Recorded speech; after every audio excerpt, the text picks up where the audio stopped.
नमस्कार, आपको मेरी तरफ से। मेरा नाम है राजन और हम शुरू करेंगे एक वीडियो जिसके तहत मैं कवर करूंगा एस्टेट 2020 के इंपॉर्टेंट क्वेश्चंस को यहाँ पर। तो मैथमेटिक्स का पोर्शन मैं सबसे पहले सॉल्व करने वाला हूँ। तो आप देखते हैं क्या है क्वेश्चन। तो पहला क्वेश्चन जो हम ले रहे हैं आप स्क्रीन पर देख सकते हैं। किसी आयत के विकर्ण तथा क्षेत्रफल की माप 25 सेंटीमीटर और 168 सेंटीमीटर क्रमशः है, तो आयत की लंबाई क्या होगी। तो कोई आयत दिया गया है। आयत क्या होता है? चार भुजाओं वाली आकृति जिसके अंदर चारों कोण कैसे होते हैं? 90 डिग्री के होते हैं। ठीक है। और ये इसकी लंबाई ये होती है ब्रेड्थ यानी कि चौड़ाई। ठीक है। इसके अंदर देखा जाए तो दो समकोण त्रिभुजें बनती हैं। अगर यहाँ से एक लाइन खींच दी जाए तो ये होता है विकर्ण। तो हमें दिया गया है विकर्ण। विकर्ण कितना है? 25, और ये कोण भी कितने का रहेगा? 90 डिग्री का। ठीक है। तो यहाँ पर एक समकोण त्रिभुज बन रही है। समकोण त्रिभुज ऐसी त्रिभुज होती है जिसके अंदर क्या होता है? एक एंगल 90 डिग्री का होता है, और इस 90 डिग्री के सामने वाली भुजा को कहा जाता है कर्ण, और ये इसे कहा जाता है लंब। ठीक है। और इसे कहा जाता है आधार। होता क्या है? इस कर्ण का स्केयर, इस कर्ण का जो स्केयर होता है वो किसके बराबर होता है? आधार का स्केयर यानी कि इसका, और लंब का स्केयर दोनों के स्केयर के बराबर होता है। तो यहाँ पर ये हमें दिया गया 25, तो यानी कि इसकी वैल्यू है हमारे पास 25। ठीक है। 25 का स्केयर करूँ तो ये मिलता है 625। तो यानी कि आधार और लंब दोनों का स्केयर करने के बाद हमें मिलना चाहिए 625। ठीक है। और इसका जो एरिया दिया गया है वो दिया गया है 168, यानी कि लंबाई और चौड़ाई को मल्टीप्लाई करें तो कितना आना चाहिए? 168 आना चाहिए। तो हमारे पास जो चार ऑप्शन हैं, ऑप्शन है 31, 24, और इसके साथ साथ क्या है? 17 और 19। तो अगर मैं यहाँ पर देखूँ, ये जो अगर ये लंबाई अगर 31 हो या 24 हो या 17 हो, तो इनमें से देखा जाए तो जो 24 ऐसा नंबर है जो इसको डिवाइड कर सकता है। इस पूरे एरिया की वैल्यू दी गई है 168। 168 को कौन डिवाइड कर सकता है? 24 कर सकता है। अगर डिवाइड करें तो क्या आता है? ये आता है 7। तो इसका मतलब क्या हुआ? अगर लंबाई 24 है, ये कितना है? 7, तो एरिया हो गया 168। ठीक है। ये आप इसको क्रॉस चेक कर सकते हैं। ये चार ऑप्शन दिए थे, चार ऑप्शन में से जो भी इसको डिवाइड करेगा वही क्या है? इसकी लंबाई हो सकता है, क्योंकि लंबाई और चौड़ाई की गुणा 168 हमें दी गई है। तो अगर आप यहाँ 31 लिखते हो लंबाई, तो 31 इसको डिवाइड करना चाहिए। अगर नहीं कर पाता तो ये लंबाई हो ही नहीं सकती।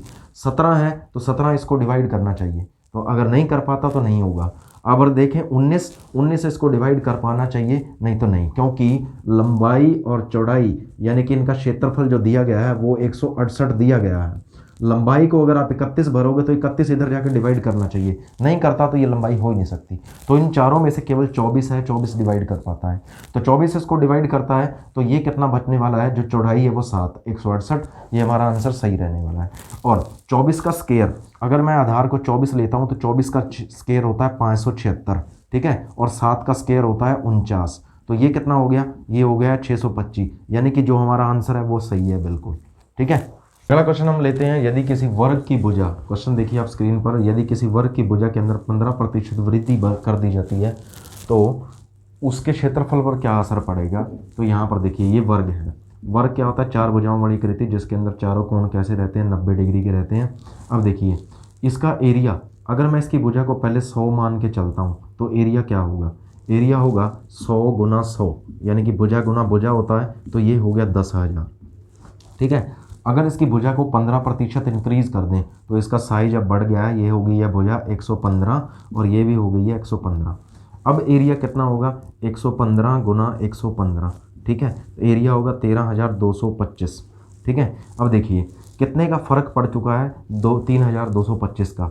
तो यहाँ से इसको माइनस करेंगे 10,000 को, तो बना कितना फ़र्क? 3,225। और ओरिजिनल आता है नीचे। जब भी हमें परसेंटेज निकालनी है तो ओरिजिनल नीचे आएगा और मल्टीप्लाई हो जाएगा 100 से। परसेंटेज निकालने के लिए 2 जीरो चली गई, तो ये बचा 3225/100। तो 100 से डिवाइड करना, यानी कि 2 अक्षर छोड़ के, 2 डिजिट छोड़ के पॉइंट लगा दीजिए। 32.25 ये हमारा आंसर होगा। ठीक है। क्वेश्चन लेते हैं कि इसके अंदर क्या दिया गया है? x/5 बराबर y/8 है, तो ये कैसे होगा? अब देखिए ये किसके बराबर होगा? हम देखें तो x/5 बराबर y/8 है, तो आप जगह रिप्लेस कर देते हैं, इसको इधर भेज देते हैं और y को लाते हैं आप इसकी जगह। तो 5 उधर चला जाए तो 5/8 हो गया। ठीक है। y इसकी जगह आ गया। इसका मतलब x5 y कितना? 8, x5 y 8। तो इसके अंदर अगर आप भरें तो x की जगह क्या होगा? 5, y की जगह क्या होगा? 8। तो पहले से 5 पड़ा है और 8 पड़ा है, कितना आ गया? 10/16। ठीक है, इसको कट करें आगे और छोटा करें तो 2 की टेबल पर 5/8, ये हमारा आंसर रहने वाला है चारों ऑप्शंस में से। ठीक है, तो 1/वर्गमूल 2 का मान क्या है? ठीक है, इसका मान इन चारों ऑप्शंस में से कौन सा होने वाला है? इसको आप लिख सकते हैं, इसके साथ अगर आप √2 मल्टीप्लाई कर दें और √2, वैसे होता क्या है, √2 का मतलब होता है 2 की पावर आधी। तो यहाँ पर 2 की पावर आधी और 2 की आधी पावर क्या हो गई, पूरी पावर हो गई 2, तो ऊपर क्या बचा, 2 की पावर आधी। आपने ऊपर भी वही ऑपरेशन अप्लाई किया जो नीचे किया है, तो इससे कोई फ़र्क नहीं पड़ने वाला है, तो हमारा आंसर रहने वाला है ये। तो ये हमारा जो थर्ड ऑप्शन है ये इसका आंसर रहेगा। इसके बाद जो अगला क्वेश्चन है, अगर आप देखें, शांति और रोमा के बीच 1:3 में 40 टिकट बांटे गए हैं, तो टीना को कितने टिकट मिले हैं? 2 लोग हैं, एक का नाम है रोमा, ठीक है, एक है टीना, दोनों के बीच में टिकट बांटे गए हैं 40। अब देखिए इसका अनुपात कितना है, 1:3। तो अनुपात का क्वेश्चन आए तो आप इसको ऐड कर लेते हैं, 1 + 3 कितना हो गया, 4। क्यों? रोमा का कितना हिस्सा है, 1, टीना का कितना हिस्सा है, 3, टोटल हिस्से कितने हो गए, 4। तो टोटल चीज़ें कितनी हैं, 40, टिकटें कितनी हैं, 40। 40 को 4 से डिवाइड करें तो आया 10, यानी कि एक हिस्से में कितनी टिकट आती हैं, 10। तो रोमा को एक हिस्सा मिला है तो इसको मिलेंगी 10 और टीना को मिलेंगी 30। तो आंसर क्या था, टीना को कितनी डाक टिकट मिलने वाले हैं, ये रहेगा 30। अब देखिए इसके बाद जो अगला क्वेश्चन है, क्वेश्चन लेते हैं आप, जिसके अंदर क्या दिया क्या गया है, 0.01 प्लस यहाँ पर क्या है 0.0064। अब यहाँ पर देखिए इसको हमें हल करना है, इसको पहले वर्गमूल निकालने के लिए इसका पॉइंट हटा करके हम लगाएंगे 4 0। तो डिजिट कितने हैं, पॉइंट के बाद 4 हैं, इसका वर्गमूल कितना लगेगा, इसका वर्गमूल निकलेगा 100। ठीक है, ऊपर वाले का वर्गमूल कितना निकलेगा, 8, 64 का 8। तो अब देखिए अभी भी क्या है, इसको इस तरह लिखेंगे हम 0.001 प्लस, ठीक है, इस वर्गमूल को ऐसे ही रखें 0.001।